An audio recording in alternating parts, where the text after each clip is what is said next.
Mm.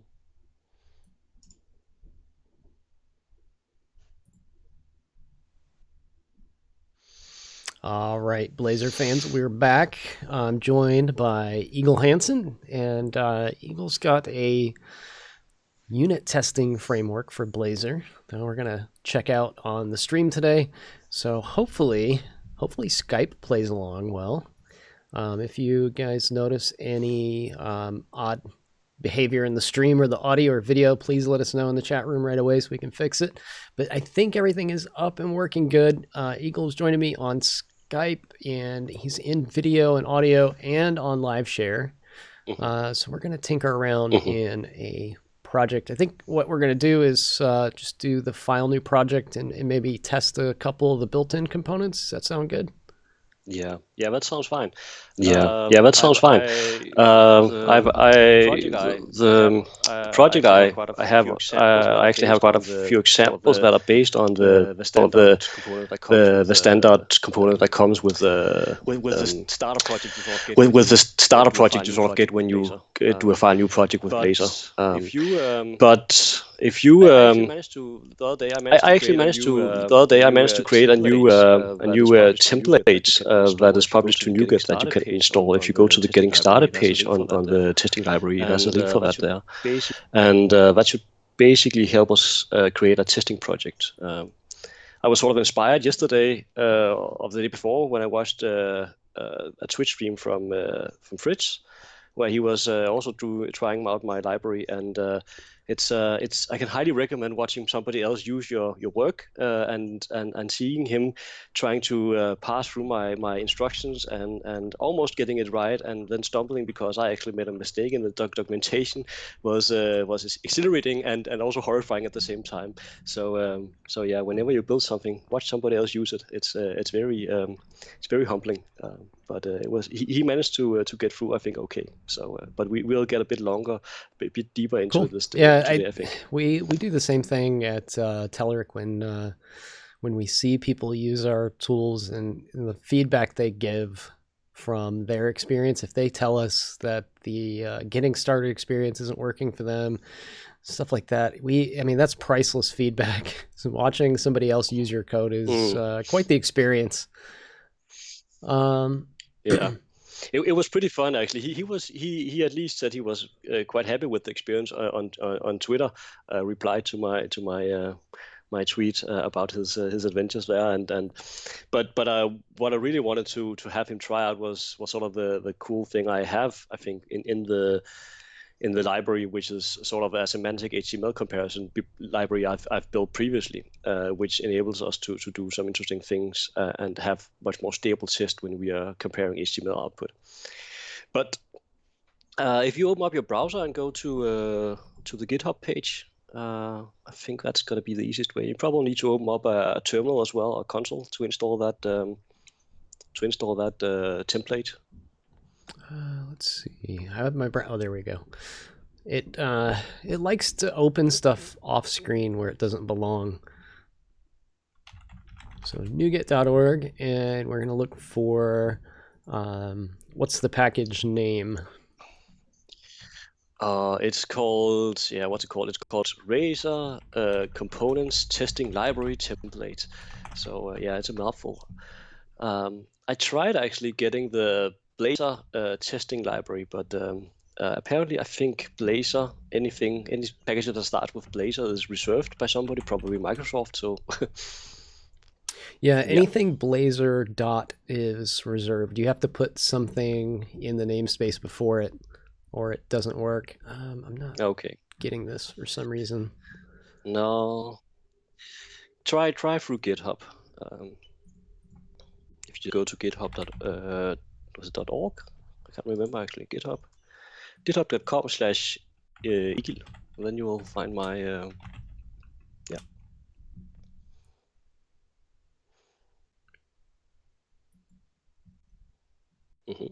Exactly. And then go to the wiki. All right, there we go.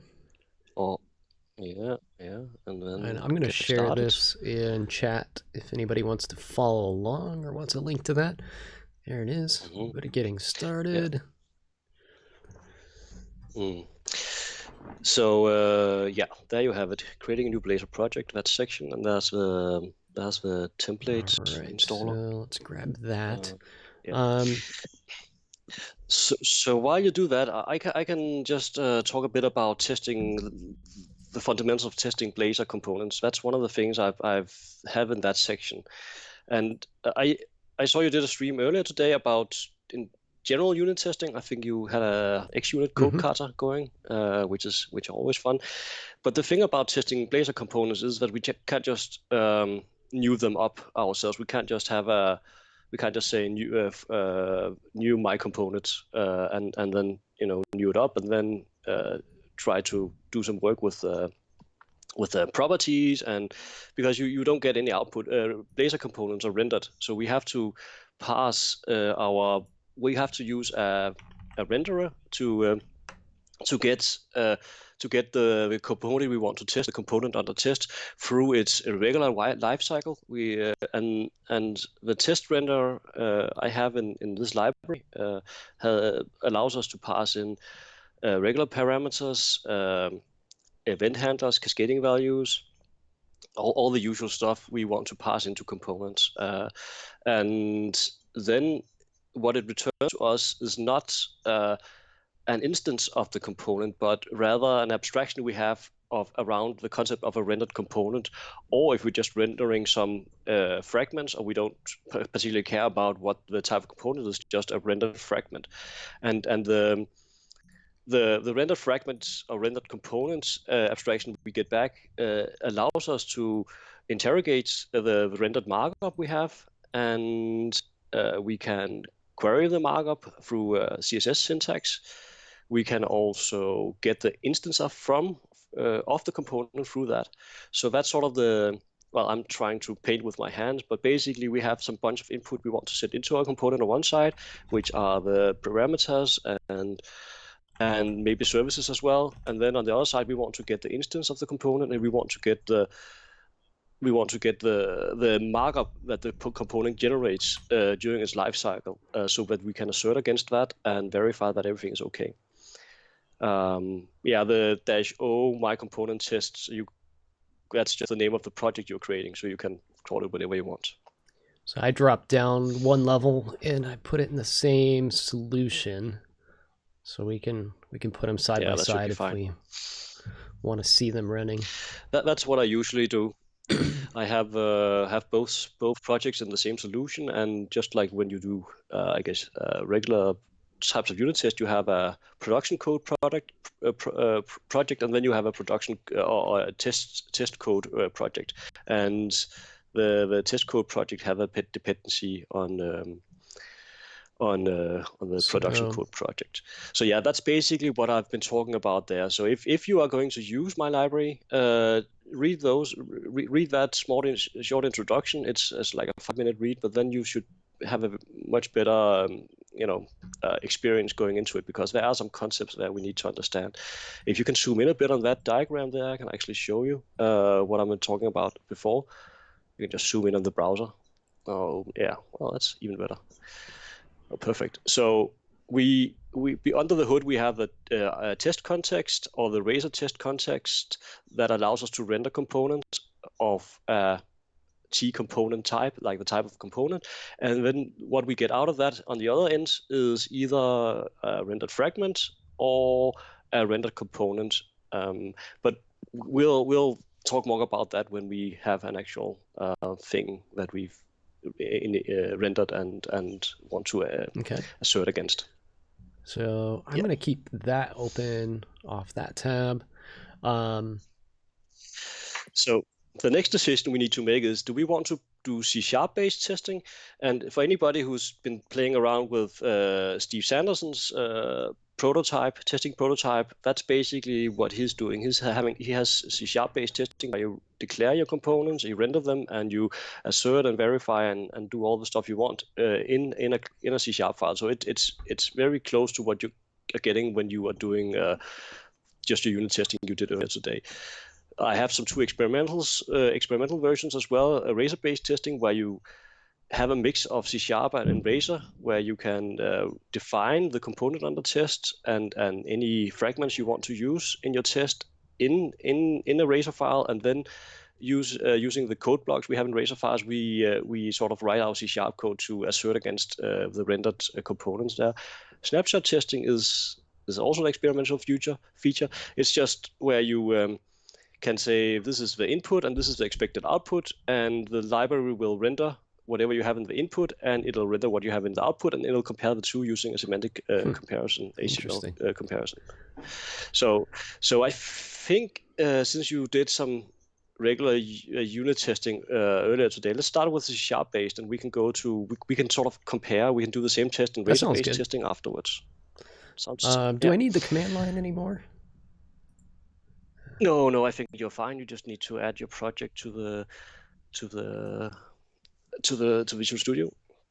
I'm not sure actually. I have to figure out how to maybe get that template into the Visual Studio flow. I don't know if that's I think you need to create an extension and then put that in the Visual Studio Marketplace, but I don't know how to wire it up. That's the tricky part. Okay. For now, I think the command line template is going to be okay. It sounds like a big. Let's see what I call this task. 1, 2. If somebody out there wants to help out, I take pull requests. I would be happy to incorporate that into the project. There we go. We have test1.cs, and we also have a Razor file. I have a test, and then there's a Razor file just to have some example code right there to begin with, and this is just the simple components that we are just testing. So this is the test for this component. Is that, I'm understanding that? Yeah, and it's just a simple. Yeah, it's just a very simple component. But and the point of that test is just to verify that the markup is as expected. We can play around with that a little bit if you like, but you can start by going to the Test Explorer, and you should see a single test there. I might need to build this out real quick. Yeah, let's double check with that. Let's do a quick rebuild. Let me just check the chat room and see if anybody have similar problem with MVC. Yeah, I'm quite sure that there are some related issues to just doing testing of MVC components. But I think that's mostly views you want to test. This is sort of the view stage we are at. Controller testing is a different thing, I think, in MVC when you're testing those of the model for that matter. That's just regular unit testing. But I have quite a little experience with ASP.NET MVC. I've been doing lots of different programming languages and frameworks at work the last couple of years. So I haven't had a big project that I've been building ASP.NET MVC. I did before that do ASP.NET web forms. So there are some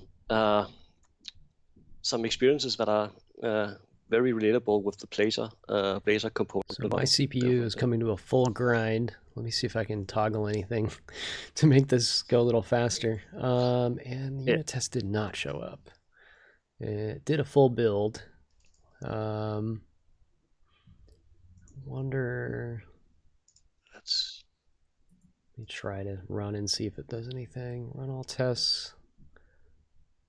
Test discovery is not working for some reason. And my cursor, you can see it going again. OBS and Skype are killing. Try stop sharing your screen with me from Skype. I can manage with Visual Studio Live Share. I see the project has been added there. Get that done. Oop, no, wrong button. That's my camera. Stop sharing. There we go. Oh, Visual Studio's full locked up now. I've got a white screen now, so we'll let it. I can actually see the output in my Really? shared. Yeah, it says we got a null So pointer I've got a exception. bouncing ball in a white screen, and I might have to kill Visual Studio. We can always go to Visual Studio Code and just run it in the terminal. Visual Studio died. Yes. Okay, so while you restart that, I can talk a bit about the semantic HTML comparison we have in this library. So basically, the problem is that the test you just showed before, where we're basically just saying we went over the component and then we say this should be equal to, and then a string with HTML markup in it. That is very, if you're just doing a regular string comparison, that's very sensitive to white space and that's the basic stuff. It's and if you, for example, go in and change your component just a little bit, just by reformatting things a bit, like aligning things differently, then your test would break. So that doesn't work. We're just doing straight up string comparison. You could also go in and change the order of the attributes on some of your elements in your component, and that would also break your test, even though the HTML still is semantically the same as the one you are asserting against.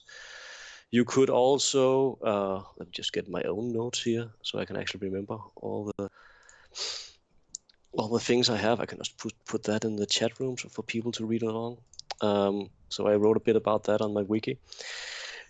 You can also get into, turned off the light. You can also have the Boolean attributes we have in HTML5 where you have required. That just having the required attribute there is the same as having required equal required, or so if you add and remove that, you would also break your test. You can also just have changes to insignificant white space, as I mentioned before. HTML comments can be added and removed. Stuff that really doesn't matter in terms of the rendered output.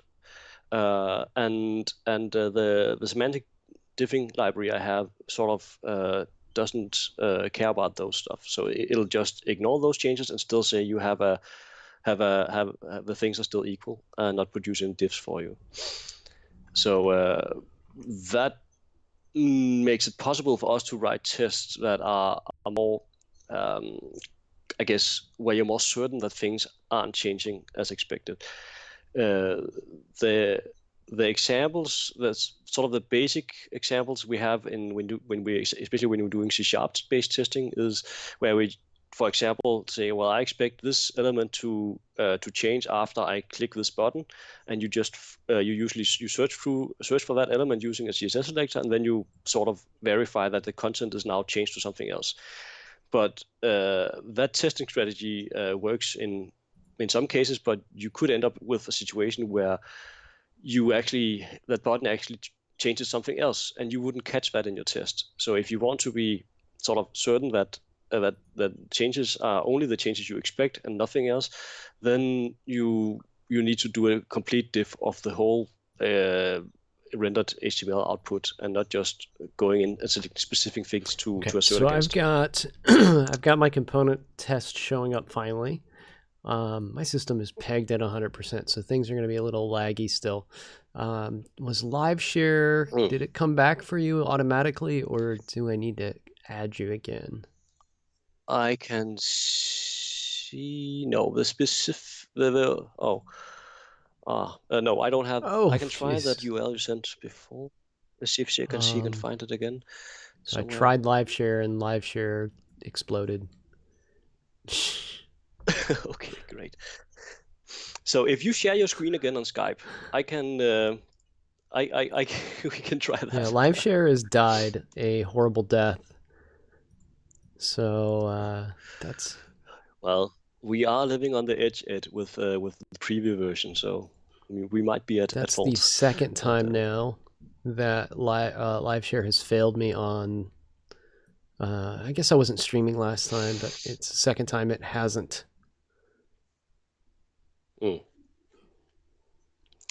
Well, we can try again in a little bit, see if it's calmed down. So yeah, if you go to the component 1 test. Oh, jeez.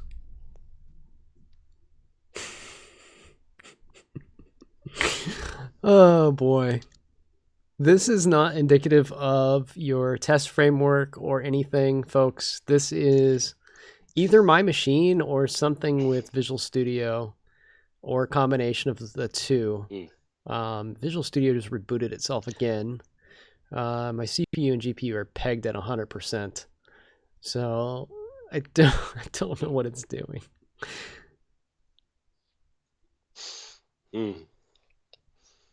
And it's not even the second Tuesday of the month where Microsoft push out updates. They can also, slow things down if they start installing by themselves. I don't know what it is exactly. I didn't see Jeff having these problems the other day when he was using your test library.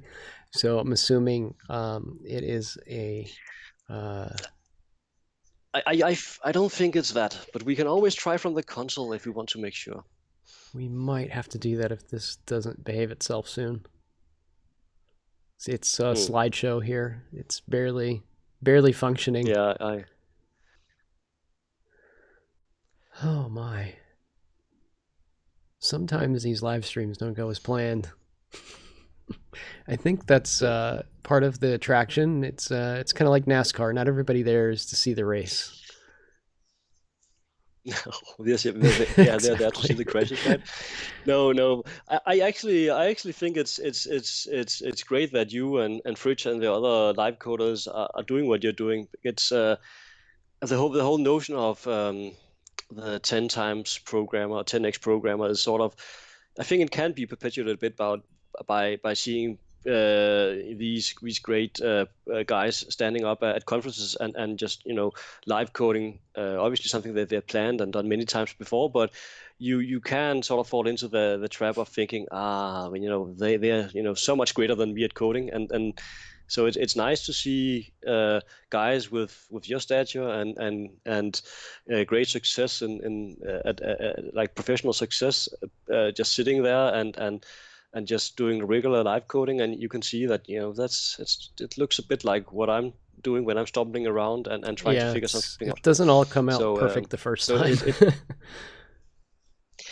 No, and that's what we show at conferences and we do lectures. That's the end result, not the intermediate and the good steps. stuff is all the troubleshooting anyway. Like that's the majority of our job. A test ran. Okay. We have a test that ran. We're good now. Okay, so let's try something. Can you open up both those files in sort of a split screen mode, just to make it easier for people to follow along? As it doesn't reboot itself, I'm good. It could have been something to do with live share. Yeah. So it looks like it's working okay now. Don't want to jinx it, but yeah, I usually when I do unit testing, I usually have that vertical split where I have the one the test file in one in one window and the there we go. That looks better on the other side. So yeah, so if you try to change something in the add a new attribute or change something that is as an actual change, if you just change the indentation or change the space, then I just want to show off the error you would get when we have something that is actually changed, and when you run the test again. So we'll grab that. That'll work. And we'll rerun this. So I added a data attribute. And this should fail, right? Yeah. Now it should tell us that the attribute was unexpected or was added. Yeah, your computer is a bit under pressure right now. It's not doing the whole OBS and Skype thing very well.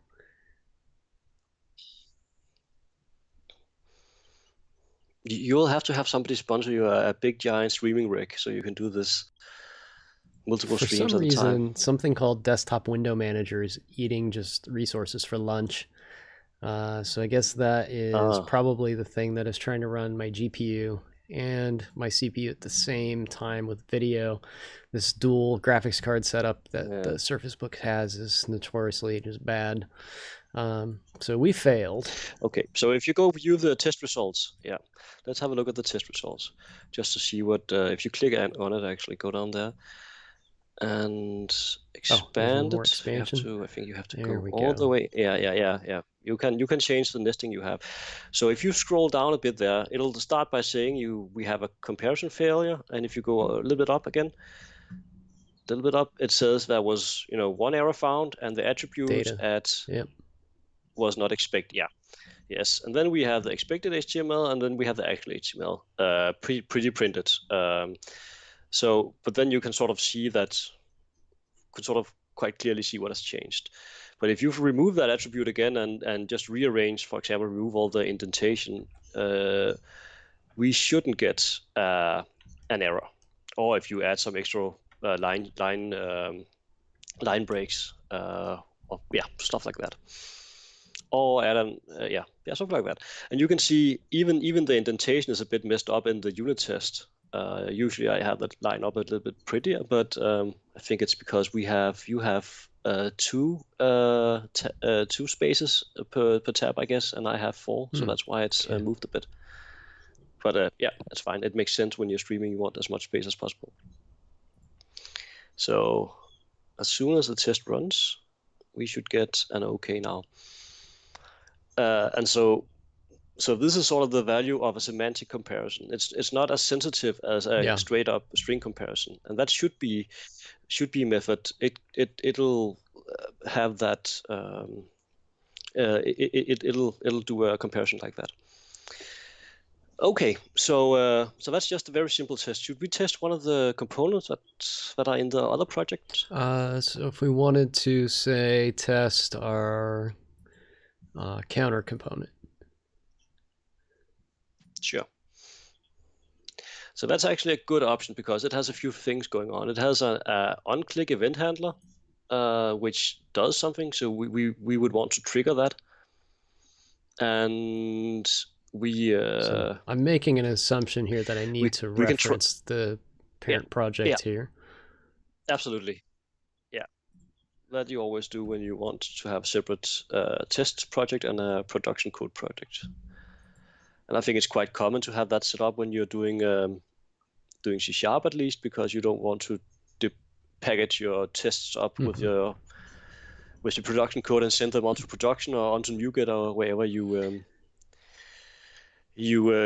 publish your things. So the first thing we can try out is that we can just do just a verification that the initial rendering is correct. So we're just getting that output. If you like that kind of testing, then that's something you can do. You can also just skip it if it's not important to you. It sort of depends on what you want out of your tests, but it's definitely possible with the semantic comparison.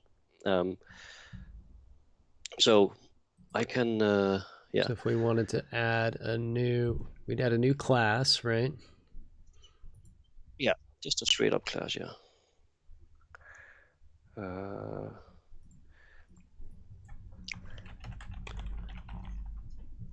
It's a good trick I picked up from Microsoft's own recommended coding guidelines. What they do is actually for their tests, they change the namespace to match the namespace of the component they are testing of the system under test, so that you don't have to do imports specifically. So I guess the namespace for the counter component is going to be Blazor app 22. We don't have to do that now, but I think it's a neat trick because then you don't have to do. When you just match the structure in your test project with the structure you have in your production code project, then it's just it just lines up nicely, and you don't have to do that import. Yeah, so you wouldn't have to go through all of this nonsense. So it should be under pages, right? Or it's just going to be pages. You just need to. No, it's going to sit at pages, and then how do we? You just create a new fact. So a fact, it's exactly it's a little laggy here. So. You need to import. Yeah, that's okay. So you need to import the XUnit framework. Yeah. And if you want your fluent assertion, I saw you were more into what's it called, fluent assertions. I like shouldly, but it's same. And I think right now we have the XUnit assertion library included in the starter project, but it's we can use that for now. Okay. Let's roll with this, and then we can update it. Yeah. Okay, so the first thing we need to do is we need to render the component.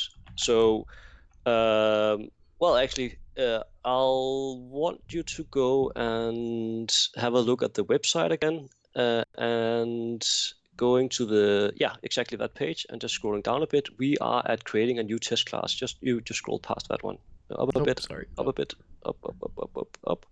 Yeah, the other way. The other up. Yes. So we need that one. The component test fixture is the base class that'll allow us to do all the. It basically has all the logic for rendering and dealing with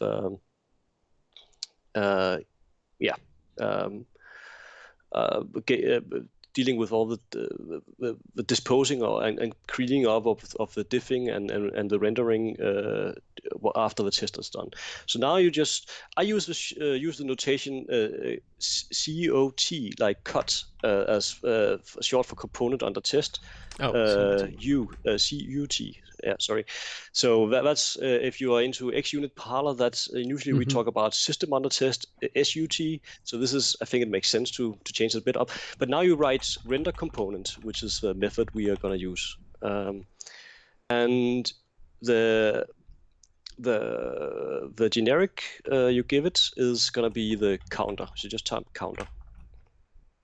And just for those watching along, I added the counter up here through this using statement, which has my project namespace, and pages. Pages is the folder where counter lives, and Blazor has see if I can. Yeah, default namespace. The namespace default is pages dot project dot pages. Project dot pages. Yeah, you can override that. That is if you want, by adding the add namespace attribute to the Blazor file. But so just since this component doesn't take any arguments, then we just finish the call there. If it did take any arguments, we can pass them in through the arguments list to the render component method. So now we have our cut. Actually, I'll have you go back to the browser again and just copy paste the using statements I have there as well, because we need a bit more using statements. These guys here? Yeah, exactly. Well, you have one of them, but I'm debating whether to sort of collapse it all down to one namespace. So copied the whole page, I think. Whoops. It must have done that as I moved off of the page. There we go. I'm debating, from an API standpoint, to maybe collapse it down to one namespace. But I also like that you don't have to use those parts if you don't want my assertion helpers and event dispatch extensions. You can have your own, and so for now I think it's okay to have there. Okay, so that's basically our arrange step right now. Maybe if you can you split up again so we can see the counter components side by side with our. Just to make it easy to follow along. Okay, so if we just want to do a quick assert and make sure that we are getting what we want just by the initial render, and I should say actually the render component method will take the component through its full life cycle from the first time it renders is going to be the uninitialized is going to be called, and all the life cycle methods are going to be called just as they are when you are rendering normally in the in your server or a client app. Anyway, so if we just want to do like a comparison assert like we did before, I think the quickest way is just to copy paste the HTML and wrap it in strings. It sucks a bit, but that's one way you can do it. The diffing library actually ignores the Blazor attribute. So if you've ever looked in your DOM on a browser after to see what is being rendered, then you know that it's that Blazor adds a couple of different types of attributes, and to elements, especially if we have them, if we have element references or if we have on-click handlers. But those are not compared when diffing library is doing its thing. So you need to remove that on-click part there, and so that's not expected. We're not expecting to have that, or we're not looking for that. And if you, the trick we usually do is I use the add sign in front of my strings when I have HTML in that, because then I can just to escape my for example the attributes, you just add another what's it called, as apostrophe, yeah. So just have two next to each other, yeah. Then you just need to close it off on the other side as well. I think that's the easiest way to do it. And if you like writing unit tests like we're doing right now, and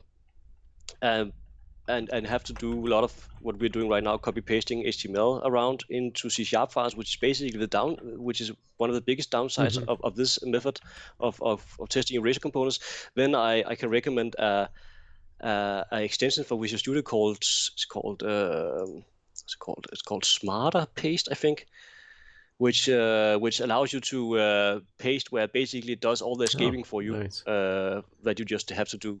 So yeah, and it puts it into a string, and you can also, yeah, it's called SmartPaste 2019. Should so, maybe put that in the wiki. Yeah, definitely, good idea. I can also just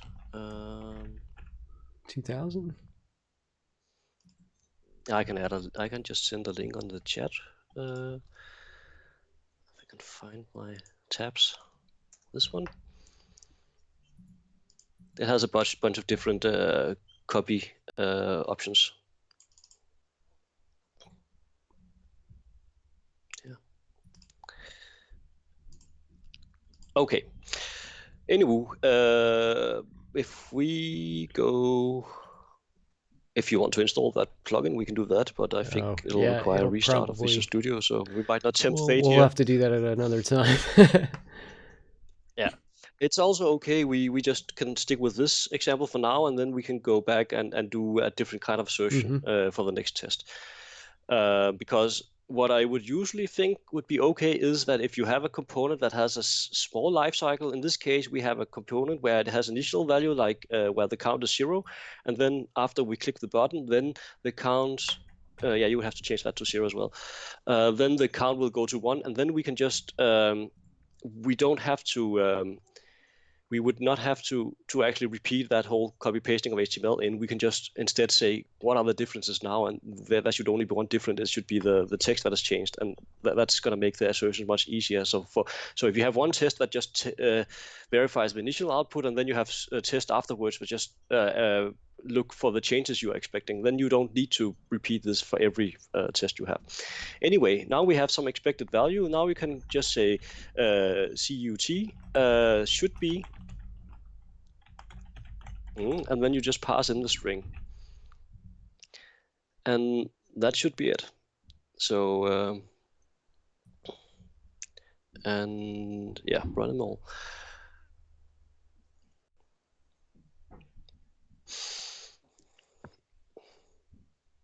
So far, it looks pretty straightforward. So, I mean, this is what I would expect the unit testing to be like. Not having anything out of the box. I mean, you've taken nothing and created a whole lot of something. Yeah, I had sort of a, my first attempt was back a couple of months ago, where I created a sort of just a C# version only that did sort of the same thing as Steve's prototype did, but I didn't have as many rendering functionality in there. I couldn't. That was stuff I couldn't pass down to I couldn't do cascading values. I couldn't click on buttons. I couldn't do all that stuff.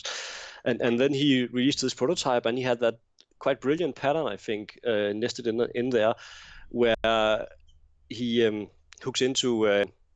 I think he's using HTML agility pack. I'm using AngleSharp because my diffing library is built on AngleSharp. But where you can basically do a CSS search for the button you want to click, and then you through extension method can just call a method called click, which will actually go and do the whole correct triggering of the callback method we have here over on line 12 to line 15 over in the counter.razor file, and click and go through the full lifecycle and re-render the component as you would expect. So our unit test passed. Okay, so let's create a second unit test that sort of now we want to click that button and assert that the change we are expecting so we can to happen copy the whole is thing? that the Okay. yeah, give it a I actually I was on a project for 1.5 years doing Groovy on Grails, and Groovy is quite an interesting language. It's sort of a Java C# kind of thing without any semicolons and quite optimized syntax. One thing they could with their test, you could define method names as strings, so your unit test methods could have like a much more readable I've seen name to them. But in XUnit or in C#, I tend to actually use the display parameter for the fact attribute, and then I just call my tests test 1, test 2, test 3, and I just have the descriptive name up in the display attribute. Sorry, not no. You write facts, and then the fact fact has one. attribute takes reusing the data annotations or something. No. So that's just for giving it a pretty name. So it'll show if you go there and exactly do display name, and then you can try to put in a string there, and it'll use that in the test runner in the output, and it can be. I actually sometimes write quite a long string, and you can just break it down to multiple lines, and if you have sort of if you want to have a clear description of what the test is. I've used this quite a bit, and I never noticed it was there. That's so funny. Yeah. That's how it is. You just discover stuff all the time. So here for this test, we just want to render the component, so we can remove that expected for now. So we don't need that anymore. And also the assertion should also be changed. So what you want to do now is you want to say remove the should be as well. So if you hover over the type, the cut variable, and show the type, I don't know if we can people can see it on the stream, but it's a rendered let's see, it was I render component of We don't have to do this, but it makes it more understandable.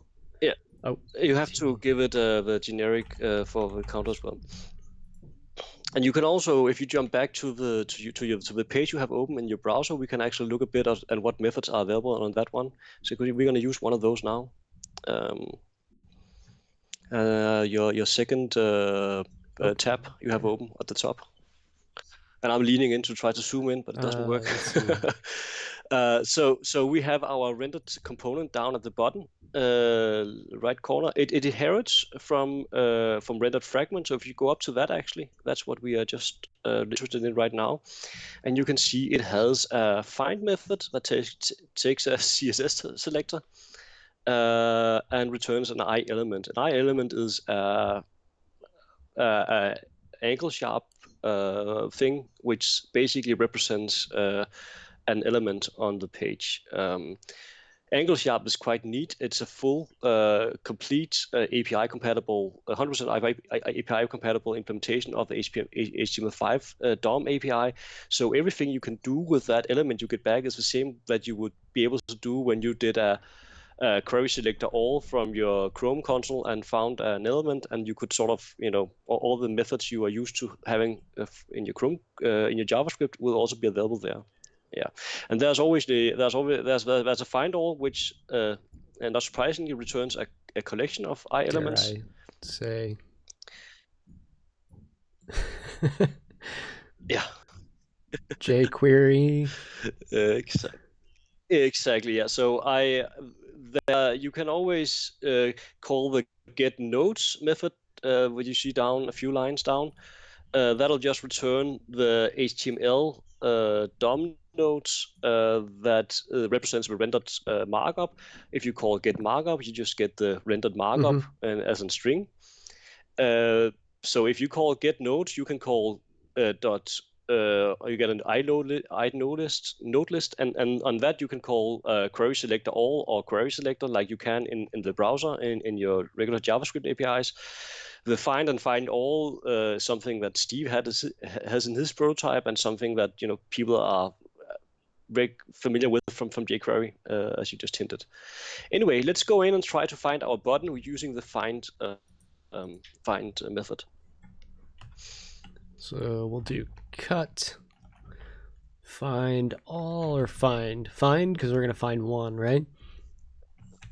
Yeah, hopefully there's only one. That method will throw an exception if it doesn't find, if it finds 0 or finds more than one. And then you just CSS select your way into it. So it's just going to be button because there's nothing else in that. We don't have to, target with classes or anything. But we could do something like .btn. Yeah. That wouldn't work because that would be a button inside a button. You have a I mean without you would have to have we could do the space.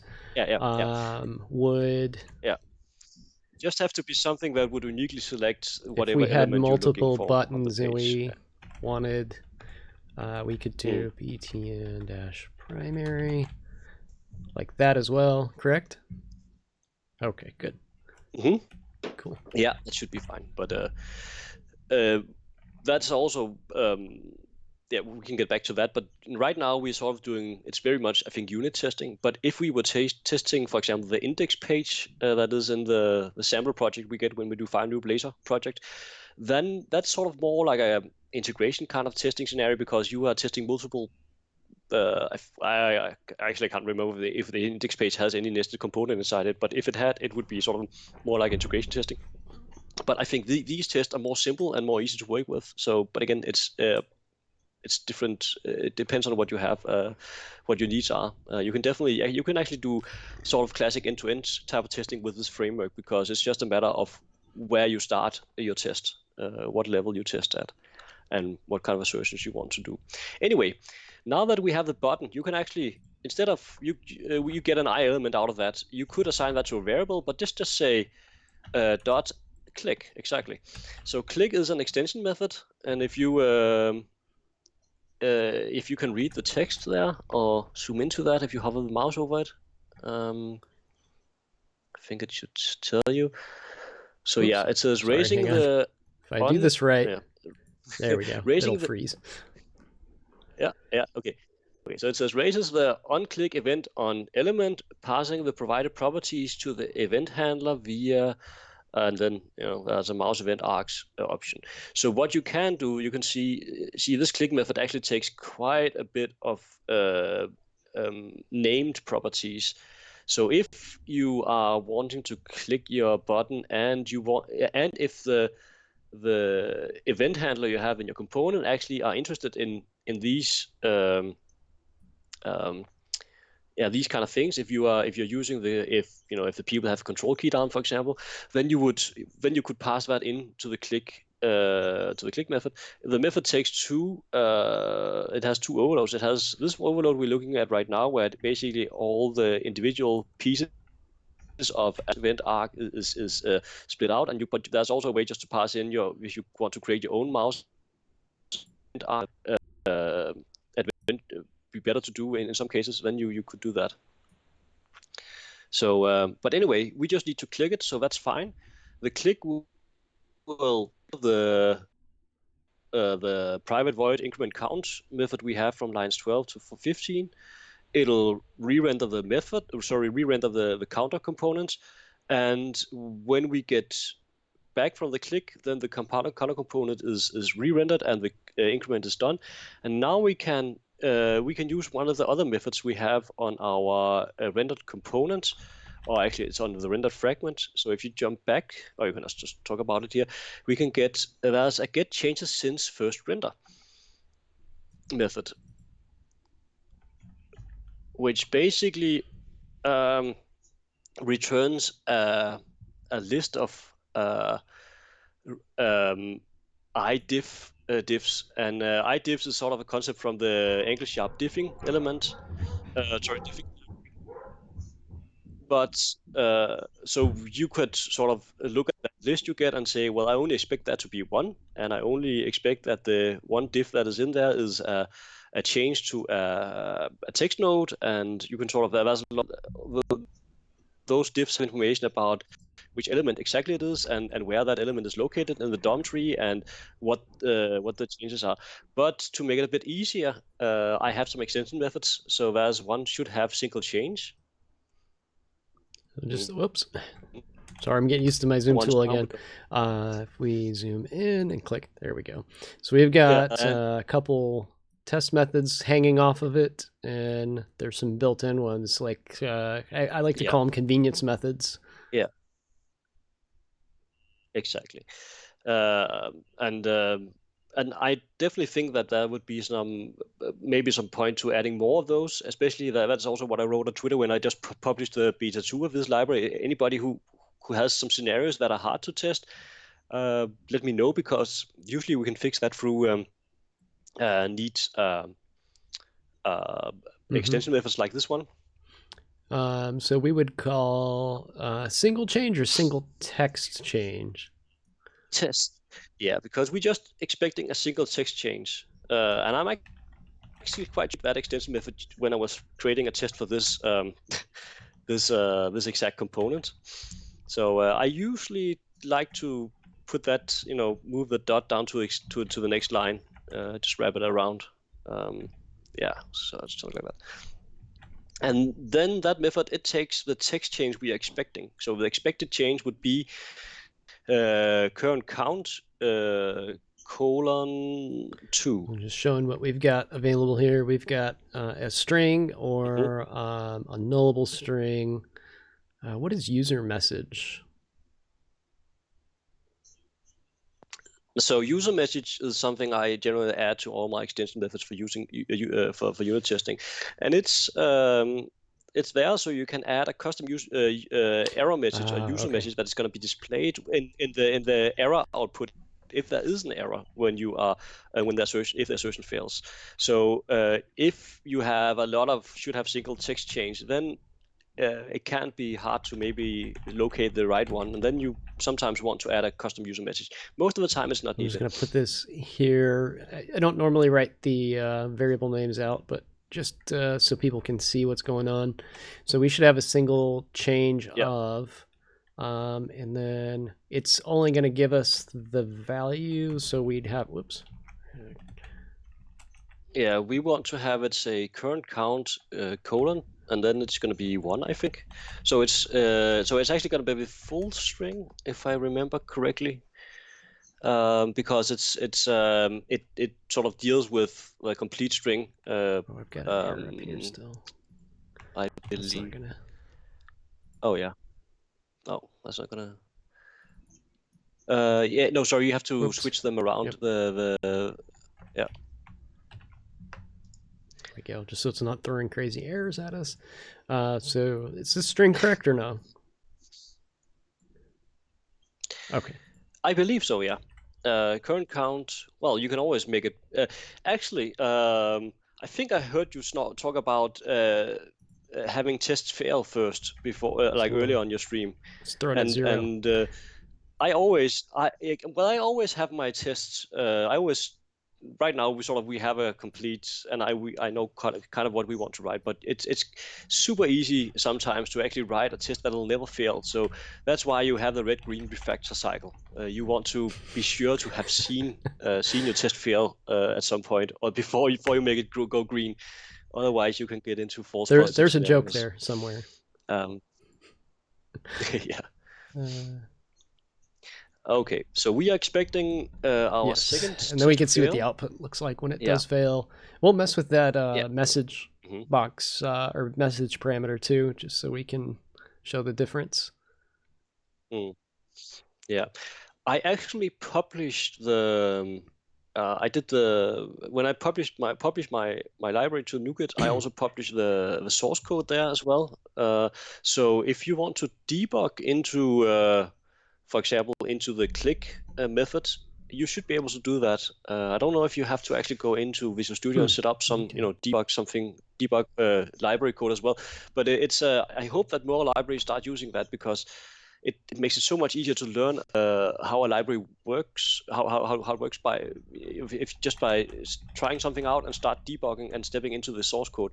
Usually, I have to, you have to go into GitHub and search around to find the file you are, find the method you're calling to see what the code inside it is actually. So, but I'm using that source link thing they have.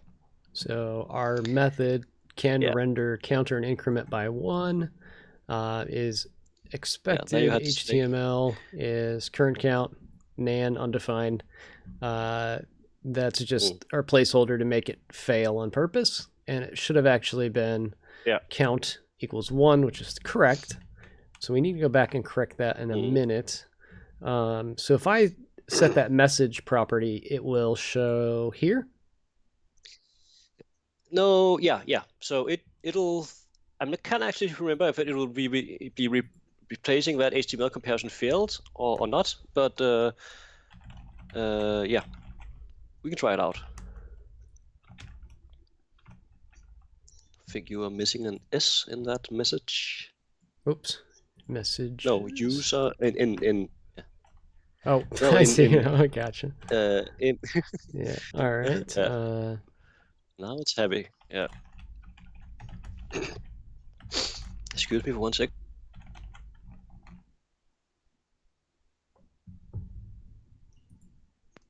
Yeah. I'm nursing a cold here, so I don't want to cough into the microphone. So I'm muted. We can spread the cold to 12 streamers right now. Yeah. Well, hopefully it doesn't travel through the internet. So I changed the fail message. It now says you failed at live. Yeah. So we'll see. We'll see where this ends up. It's a bit harsh, but okay. All right. So quick question. I think this might be what Janescu was asking. Yeah. He asked, when is current count 0? So when we render the component, I guess we're initially setting it at 0. This takes place before the first render. So the first render happens at line 27 in our test. So when we just call render component, you can actually let's actually add a new line before we do our click. That's sort of the second render that happens at that point. Live HTML comparison failed. You failed at live. So there's where our custom message shows up. Those can be super handy. We don't really need that right now. We'll take that one out. No, I think in general, if you keep your tests small and simple, and also have simple components like remember the single responsibility principle, then you generally don't need to have custom messages to identify which assertion fails, because then you usually just have 1 or maybe 2 assertions. But so the first render happens at just render component call at line 27, and if you go to line 28 and just we can just step into we can actually just query right now, just query for the p tag and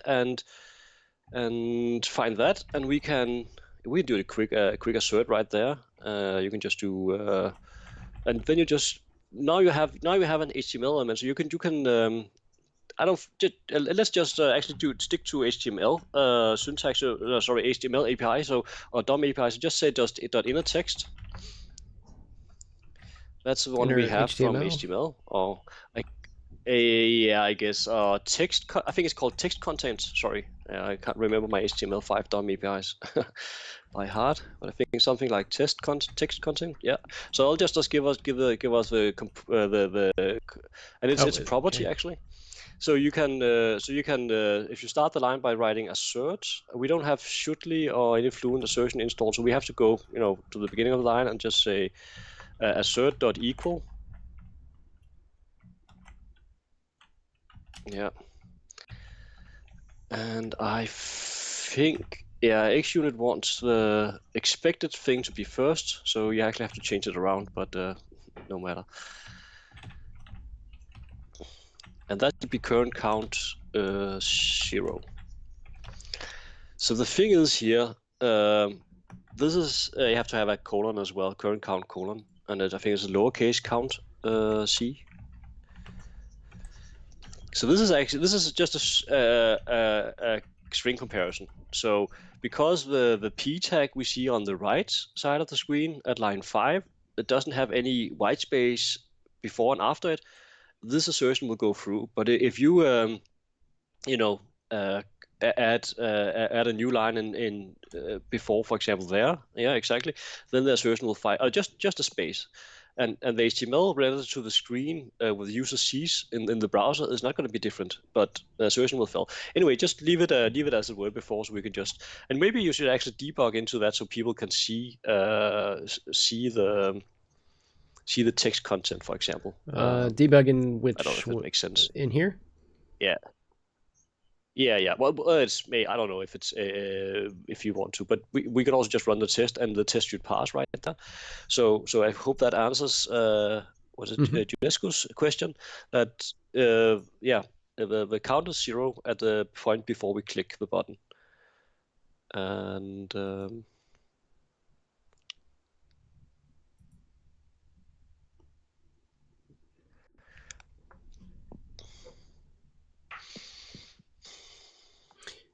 now if we set that at on initialize, would it render the 0 first, or is there a change? No, it's set during the construction of the counter component, because it's just a private field. So these are the variable. same. So it's actually, yeah, this is just set right when the component is newed up by the renderer. So if you add an uninitialize override there, then you could change it at that point. When we do the click on line Sorry, debugger 29 popped in, so we can inspect some things. I think see things changing around. I think is it okay now? It's kind of in a mixed state. Yeah, I think it's doing stuff. Yeah, go to maybe locals. I think that's gonna be the easiest thing to navigate if it's there. Yeah, it doesn't seem to be inspecting any values. I don't think you are actually running right now. It's we're not at a breakpoint. Yeah, something went wrong. Yeah. Well, okay. So, but we are writing unit tests now, so we don't really have to debug because our assert equal passed. If we just go and run the test again, it should pass, and and that should show us that current count is 0 at this stage.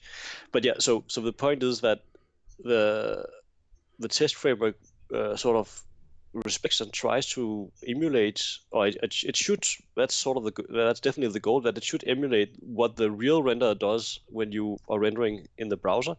That it should go through the full life cycle. When we click the button, then it doesn't call uninitialized there, because that's only the first time we render the component, if you remember the Blazor component lifecycle. But it does call the on parameter set and all parameter set async, and all the on, it calls on after render with the first render boolean set to false. So one test passed, so we managed to get through that. This is really impressive. I like it. So yeah. So this is sort of this test actually shows two different types of testing. So we could just have, if you go down to line 31 and 32 and just replace that with something similar to assert equals, where we just assert that now it's this current count is 1. We basically do a find after we click the button, and say that's where we're doing targeted asserting against our rendered markup. So if you take that line and move it down to replace it, or just comment out those guys. Down here, and do that. Yeah, then it should be 1. Saying comment this out. Yeah, you can also remove the other one if you want. But the point is, this test we're doing right there, we're just doing a targeted assert against a specific element. And in theory, you could also go into your increment count and that event handler over in the counter component and also change something else in your component, and our test would not fail. So this is sort of a decision we have to make as developers, what kind of testing we want to do. I can say right now that this is a bit more performant because it doesn't have to do a complete diff of the expected markup and the markup from the first render, but you are also sort of losing something, and if it's important that it's only the current count that has been changed and nothing else in your business logic, then you might want to use the get changes since first render. Yeah, I would say that this to me would be good. That I'm testing even with I need the button click. I could go with this, and since I'm testing that I've changed the current count, I'm good with this. If I was going to make maybe the style had changed at a certain count or something, I might have to add tests to check for a CSS class somewhere, something like that. But I don't necessarily need to check the whole component every single time I do something. That gets a bit monotonous. No, I think so this is still new, but I think that a pattern we sort of have here where we have one test at the start that basically tests the sort of the initial rendered output and do a complete comparison of the full markup, and then we have the get changes since first render kind of tests later on. That should give us a fairly stable unit test. So a good unit test don't break unless they actually have to. And this is sort of an example where we try our best to, even if you start moving around and maybe you move the button above the p tag in your counter component, then only the can render counter test will fail. The other test will not fail because it's, when you click the button, it's still only changing that P element. Yeah, and then you get into integration tests, I think, after that. So you can do, just thinking off the top of my head, there's one of our tools that we sell, Telerik Test Studio. It will actually go in and take a photo of the output and check it against a reference and make sure that you didn't have a CSS file change and kind of like hose up something. Yeah, so I would probably call that sort of like more UI end-to-end kind of testing scenarios, but it's different names for the same thing. That's a very variable test as well to have, because that visual inspection you would have to do manually sucks to be honest, and you're gonna miss stuff. So that's also a good thing to have, but those tests are also very brittle. And if you change a small thing in your CSS that affects all your pages, then all your tests are going to break. So you will also have to, I don't know your tool, but I assume that it also has a way to sort of automatically say, well, all these changes are expected, so just update yourself. So the next time you run, you sort of that it's that what the new expected state is. It's sort of similar to the snapshot test feature we have in this library as well, but this doesn't. The snapshot feature that snapshot testing that is in this library doesn't deal with CSS. It only deals with the rendered markup. Although that the semantic diffing I have does work if you have a style tag in your components where you it sort of understands the white space rules around CSS, so you don't have to so it's not sensitive to unimportant changes or just changes in because you don't want to fail a test based on something that's not going to do anything in the browser, like it doesn't care if my CSS class is fake or fake space. That's both the same. No, or even more important, it doesn't care the order of the classes. So if you add fake and fake2 and you assert in the can render counter unit test that you assert that it's actually the opposite way, then it's going to be fine as well. The same with attributes in general. The order of attribute doesn't matter in CSS. Oh, sorry, in HTML. So we can have them in different orders as well, and the diffing library won't complain. So should we try to write this as a razor test instead? So does the same project work, or do we need just... Yeah. It's actually set up to do razor tests already. See, it has. If you click on the imports razor file down there in your Solution Explorer, up a bit. Yeah, exactly. So it has. I've added the expected usings you would need to do that. So if you just create a new razor file, and we can call it counter test, I guess should be fine. Counter test.razor. Actually, you might have to give it a different name from our countertest.cs file, because it's going to generate a partial file, and the other test file is not partial. So yeah.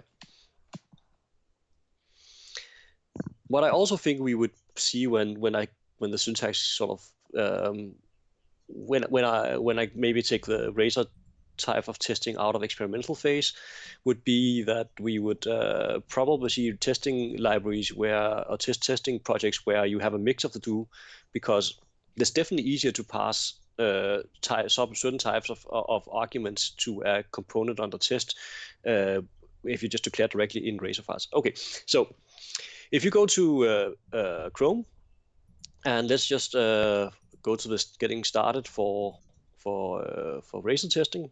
And there's if you go up on top, there's a menu to the right. Yep.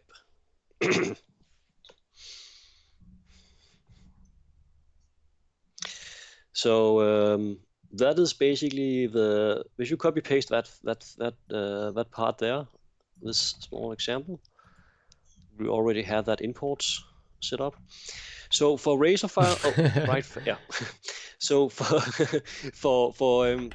razor tests, we have to inherit from the test component base, and you would want to add that to your using statements in the imports file. So this is actually where the trick with choosing the same namespace for your test project and your production project works really well. Anywho, so we have in the fixture, we have a sort of a special fixture component. It has a bunch of, if you go back to the browser, I can just quickly take us through what it can do. I'm just going to pop this in chat again, just so people know where to find it. Okay, so if you exactly scroll down a little bit, so here we can see, just stick up there.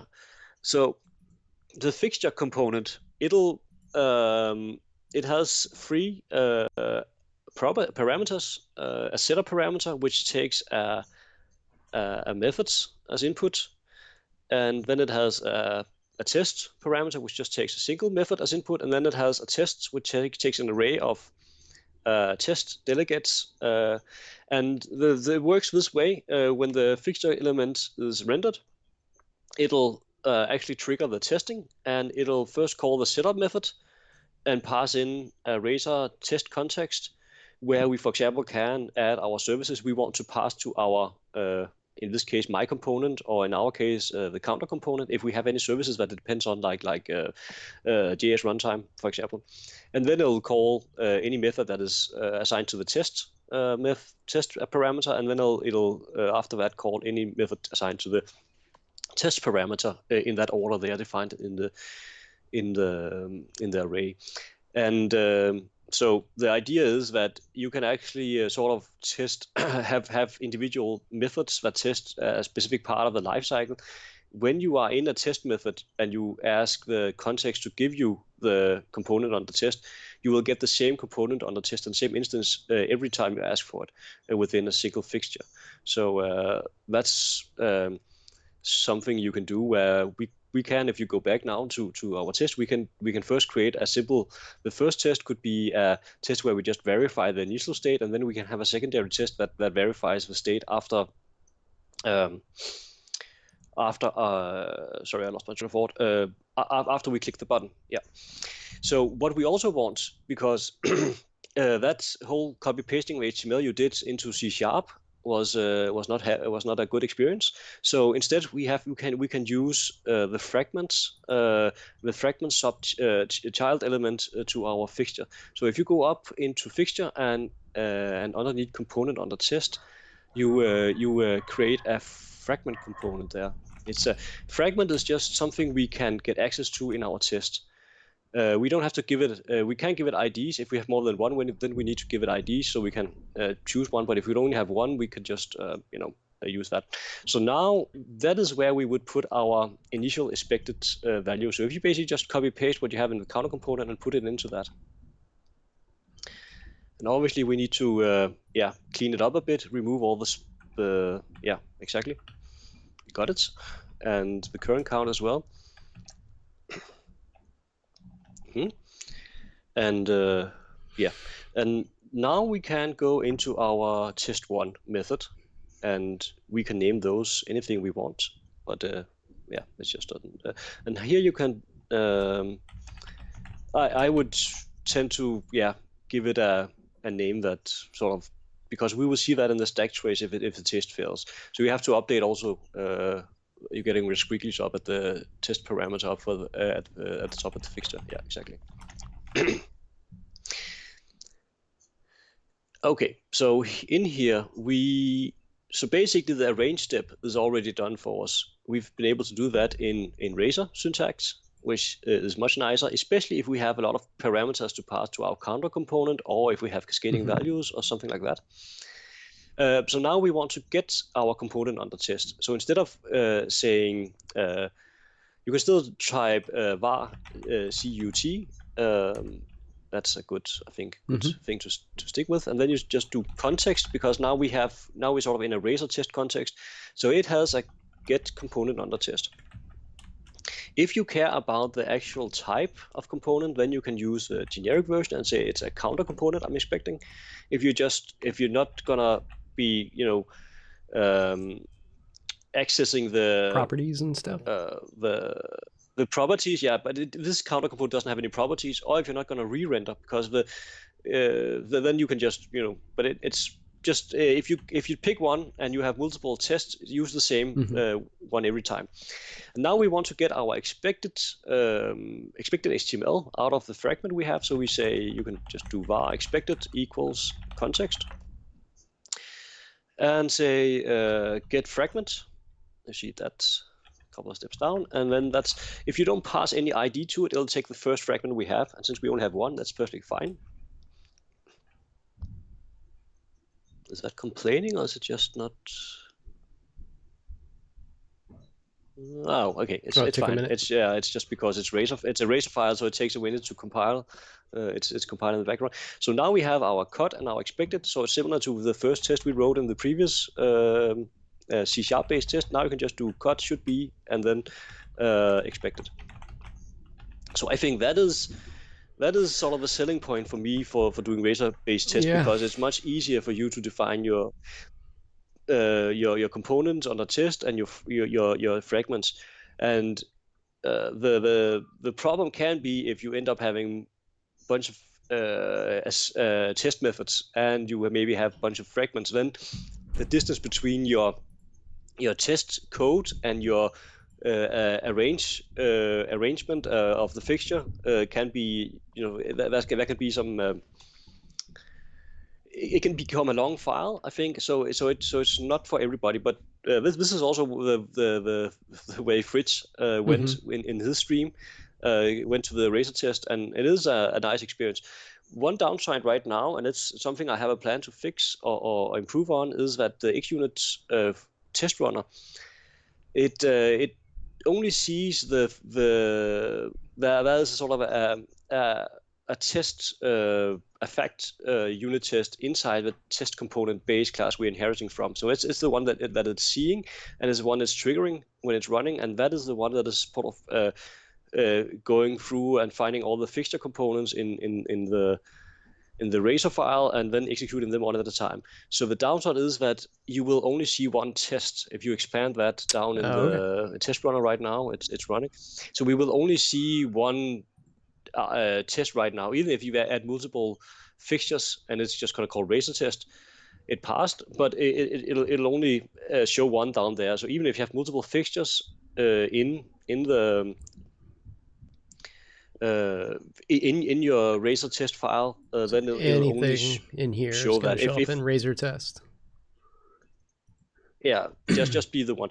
But if we have an assertion that fails, the stack trace that's shown in the output will point to the initial state in our case. So if you change something in the fragment, then we'll see something, and you should be able to locate it.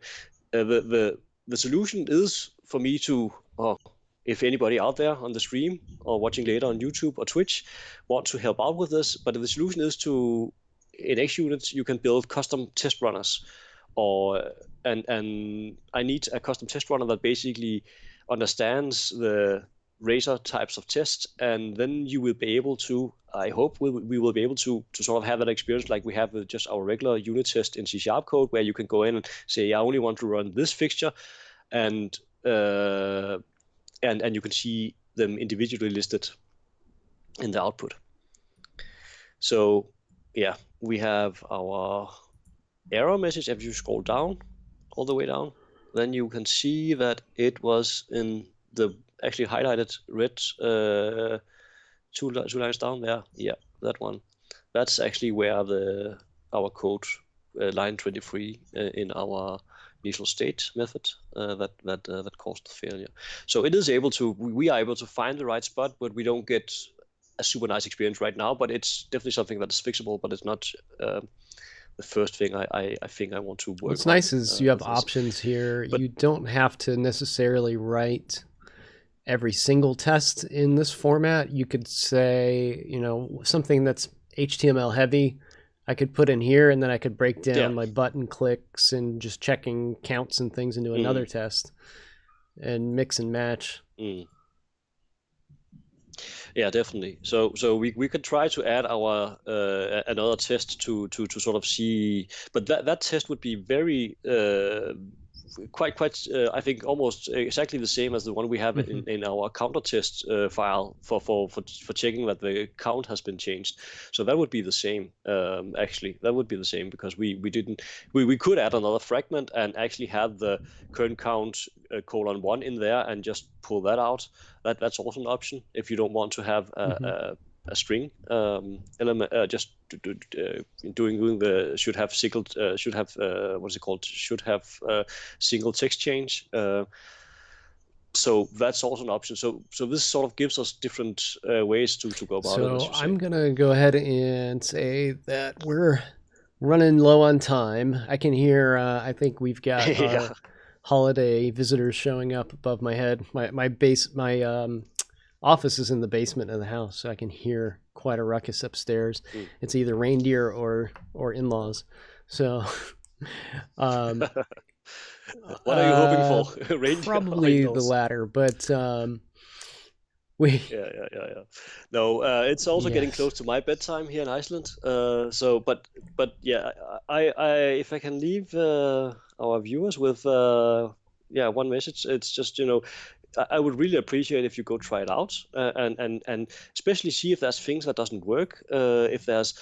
I'm doing a few shenanigans around the renderer to make it work as I want in terms of being able to assert against changes and stuff like that. Hopefully, it should just work as a regular renderer does, that renders HTML to the browser. But if there's any issues, and if there are any tests that hard to do, any assertions that are hard or cumbersome that we could add an extension method, I would very much like some input and feedback on this. And I just also updated the docs, very inspired by Fritz's attempt at parsing them. And again, if people are reading them and finding it hard to get through the getting started experience, or not getting started at all, then let me know on Twitter or create an issue. I think there's no point in me spending a lot of time on this if people aren't using it. So I'll be very happy. And you can find Egil on Twitter as well. I'll pop this into chat. And we also work together on kind of like I want to call it a blog post. It was kind of an interesting panel discussion on Blazor. If the chat folks haven't seen it yet, let me see if I can find a link to that. Dan had some really good insights there as well. We had a panel discussion with you, myself, Dan Roth, and Chris Santi. And we just kind of chatted about the best parts of getting started with Blazor, the worst parts of using it right now, all those things. And if I could find a link for it, I will share it. I'm doing really bad at this right now. I think it's down in my Twitter stream somewhere. I'm pretty sure I retweeted that when you posted that. Was it a week or two ago? It here. So yeah. Oh, actually, I know the best way. Let's see. The best way to find it. Here's the direct link. The easy way to find it, if that's a big link, if you're watching this and you don't have access to the chat, C# Advent. If you go to Google and type C# Advent, click the first link you see. It's going to say 3rd annual C# Advent. There are tons of articles from December 1st all the way through the 25th, and there will be a link on the 13th, which is our panel discussion. That'll get you straight there as well. But there's also all these excellent articles. There's Chris Santi again. There's all sorts of good stuff coming in on C# and Blazor, and that's a really cool thing that Matt Groves does every year. So check that out as well. Yeah, I wish I had time to read all of that. It's lots of good stuff there. It's definitely a cool community effort, though, to see. I mean, that's a lot of content. 50 articles in 25 days. It's a lot of C# excitement. So there's this as well. Pop that in the chat too. Code Scoo says hello. We're about to head out. Like I said, I've got people tromping around upstairs above my head. Egil, the work you've done in this test framework is fantastic. It was fun to show it to everybody. I hope you get some good feedback on it and people start using it. And I'll be talking about that at the .NET Conf focus event we have in 14th of January, I think. So that's super excited to be invited to speak there. It's going to be a little bit shorter than what did we end up 1 hour and 1.5 hours. But like I get 45 minutes or something to sort of give a quick introduction and discuss a few of the details around testing Blazor components, because it's not like we talked about in the beginning. It's not just a straightforward doing the same as you do with your regular classes. We have to think about it in a bit different way. Yeah, it's something I briefly looked at when I first started messing around with Blazor. I was like, how are we going to test this stuff? And I threw my hands in the air immediately and was like, well, somebody smarter than me will figure it out. So it's very cool. The framework looks nice. It's pretty intuitive from what I can see. I have to give it some time and check it out myself on my projects. And I'll probably bring that to conferences and talk about it as well. Yeah, that would be nice. You definitely think you have to spend 5 minutes to reading the basics of Blazor component testing. I've tried to explain sort of the thing about we render stuff with a test context, and we get a rendered fragment or render component back, and all the small details around that, and then all the assertion comes on top of that. I still have some documentation to do around those, but I think that's sort of that will put people back into the state where they can think about their tests, and then they get to do assertions, which is not unsimilar to what you do in regular unit testing. You just have to be aware about aware of the semantic HTML diffing options you have with this library. So.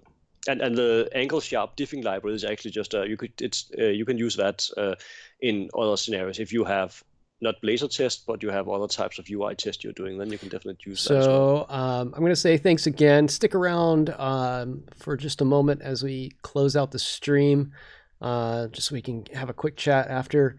I'm going to go ahead and raid real fast. I'm going to bring everybody over to Lana Lux's channel. Lana Lux is doing Unity and C#. She's one of the live streamers from our live streamer group. So check her out. I'm going to go ahead and pop everybody over there real quick. Make sure you say hi. I won't be able to stick around and talk, but we're going to go ahead and raid there in just a second. We're queuing up. And thanks everybody for joining me and Egil today. Now, go say hi to Lana Lux. Make sure to follow Egil and I on Twitter and Twitch.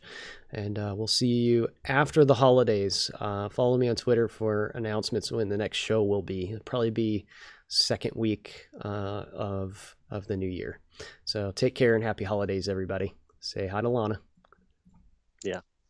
Take care. Okay, just past